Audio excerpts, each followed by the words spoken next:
আজকে দেখি আমার এই ভাই হোটেল ব্যবসায়ী, দেখি তার অবস্থা কি। আসসালামু আলাইকুম ভাই, ওয়ালাইকুম আসসালাম ভাই। কেমন আছেন? আর ভাই কেমন থাকুন ভাই, গ্যাস নাই ভাই, গ্যাসের জন্য হ্যাঁ? ব্যবসা বাণিজ্য করতে পারি না। গ্যাসের জন্য ব্যবসা করা পারেন না? না ভাই। এই যে এখানে তো দেখছি কাস্টমার নেই, পুরো একেবারে উদাম, কোনো কাস্টমার নাই কে? তাহলে গ্যাস কি আনবা গেছিলেন?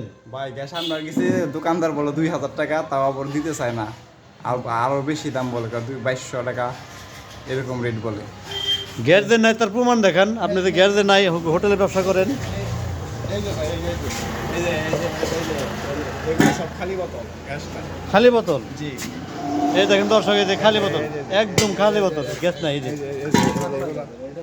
এটা এইভাবে যদি চলতে থাকে দেশ, তাহলে কিভাবে মানুষ এই যে হোটেল চালাবে? এবং শুধু তাই না, সাধারণ যে জনগণ আছে, যে যারা গ্যাসে রান্না করে খায় শীতের দিনে, বাচ্চাদেরকে দুধ গরম করা, পানি গরম করা ইত্যাদি, কত কষ্ট না?